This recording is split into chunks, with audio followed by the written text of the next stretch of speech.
The International Language Academy of Canada recently completed a major retrofit of its new downtown campus.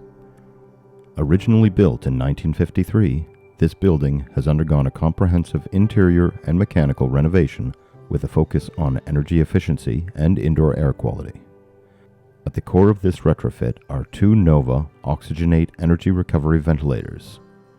These rooftop units are critical for maintaining indoor air quality while enhancing energy efficiency, giving an all-electric solution to meet decarbonization goals. The ERVs utilize energy recovery technology to capture heat from outgoing exhaust air and transferring it to incoming fresh air.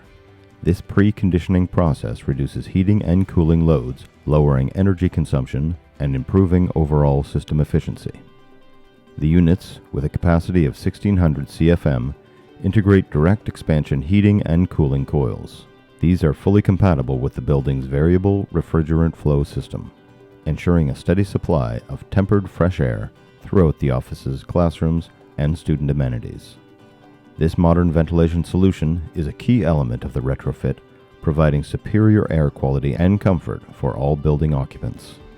ILAC's new campus is a model of how energy recovery systems utilizing Oxygen8 can elevate retrofit projects, delivering efficiency, sustainability, and modern performance to existing structures.